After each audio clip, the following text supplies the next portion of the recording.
আজকে বানিয়েছি ঠান্ডা ঠান্ডা কুলফি। মাটির কাপের মধ্যে কুলফি আইসক্রিম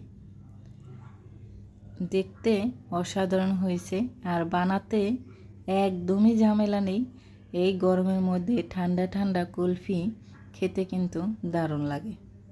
দেখে মনে হচ্ছে দই, আসলে দই না, এটা শুধু দুধ দিয়ে আর কনডেন্স মিল্ক দিয়ে কি সুন্দর কুলফি বানিয়েছি।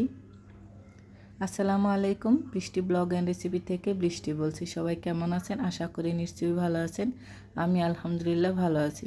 আজকে বানাবো কুলফি আইসক্রিম। এর জন্য 1 কেজি দুধ নিয়েছি, জাল দিতে বসিয়ে দিয়েছি, ঘন হতে থাক। আর এদিকে আমি চিনি দিয়ে ক্যারামেল বানিয়ে নিচ্ছি। কালারটা সুন্দর হওয়ার জন্য দিয়ে দিলাম ঠান্ডা পানি। তো এখন সেই গরম দুধটা আমি এখন দিয়ে দিচ্ছি কনডেন্স মিল্ক দুধ আর একটা এলাচ। এখন দুধটা ঘন হতে থাক, জাল দিতে থাকবো।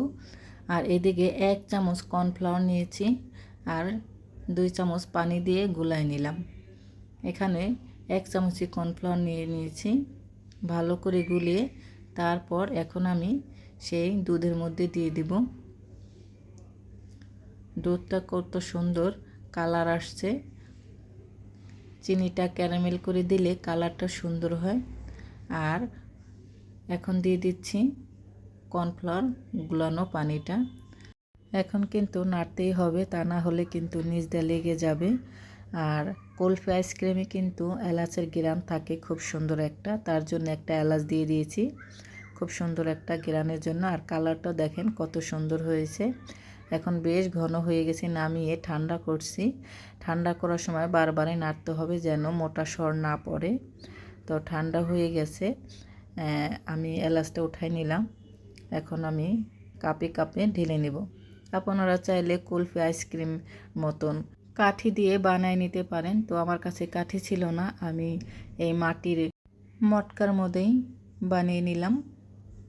চামচ দিয়ে খাবো, খেতে কিন্তু দারুণ হয়েছিল। আমার ভিডিওটি যদি ভালো লাগে লাইক কমেন্ট করবেন, শেয়ার করবেন, আমার ইউটিউব চ্যানেলটা সাবস্ক্রাইব করবেন। আর ফেসবুক পেজটা যারা দেখতেছেন প্লিজ আমার ফেসবুক পেজটা সবাই ফলো দেবেন। রেসিপিগুলো কেমন লাগে আপনাদের সুন্দর মতামত কমেন্টে জানাবেন। কে কোথায় থেকে ভিডিওটি দেখছেন কমেন্টে জানাবেন। এক এক করে সব ঢালা হয়ে গেছে। এখন আমি ফ্রিজে রেখে দেব 2 থেকে 3 ঘন্টার জন্য। আমি এই প্লেটে করে রেখে এটা ঢাকনাতে ঢেকে ডিপ ফ্রিজে রেখে দেব যতক্ষণ পর্যন্ত ঠান্ডা না হয়। বেশ জমে গেছে, আমি 3 ঘন্টা পর বের করেছি, দেখেন কত সুন্দর হয়েছে।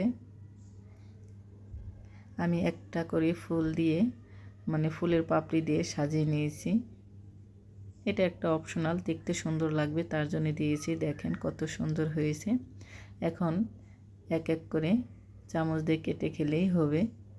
ঠান্ডা ঠান্ডা কুলফি আইসক্রিম, এটা যে কোনো ডেজার্ট হিসাবেও নিতে পারেন। দেখেন কত সুন্দর হয়েছে। এটা যদি আরও ঘন্টাখানি ফ্রিজে রাখা হয় এটা কিন্তু আরও শক্ত হয়ে যাবে। সত্যি বলছি, খেতে কিন্তু একদমই অসাধারণ হয়েছে। ইউনিক একটা রেসিপি।